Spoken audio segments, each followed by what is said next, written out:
سلامونه، زموږ ځانګړې خپرونې ته ښه راغلاست. نن موږ یو ځانګړی میلمه لرو، هغه څوک چې په پولیو ناروغۍ باندې اخته شوی دی.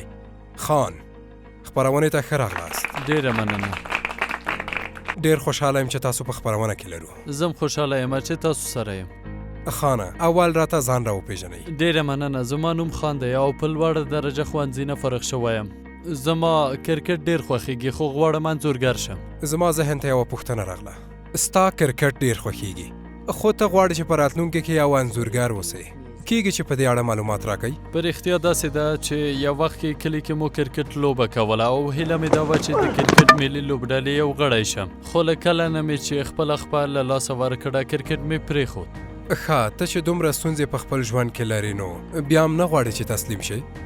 هو، زه تسلیم نشوم. دا ډیره سخته ده چې د هغه څه لپاره چې مبارزه کوي هغه ته ونه رسیږي. دا واقعا ډیره سخته ده، خو ما باید خپلو هیلو لپاره سخته مبارزه کړې وای. دا ډیره له پنده ډکه کیسه ده، خو ته څنګه کولی شې چې له دې ناروغۍ سره خپل کار او ژوند مدیریت کړې؟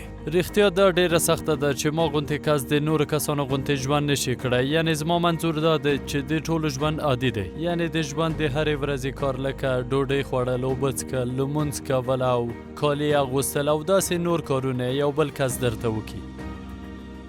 هو، زه مو درک کولی شم چې څومره لویه ستونزه ده، خو څه فکر کوئ چې د دې ناروغۍ لامل به څه شی وي، راته ویلی شئ؟ یوازینی دلیل یې بې توجهي ده. که ما 5 کلنۍ کې د پولیو واکسین کړی وای اوس به مې ژوند داسې نه وای.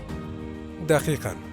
خانه، ته نو اوس زموږ لیدونکو ته څه پیغام لري؟ روغتیا د بهترینو نعمتونو څخه دی. خپل ماشومان واکسین کړئ او د دې دردناکې پولیو ناروغۍ څخه یې وژغورئ. ډیره مننه. له تاسو نه.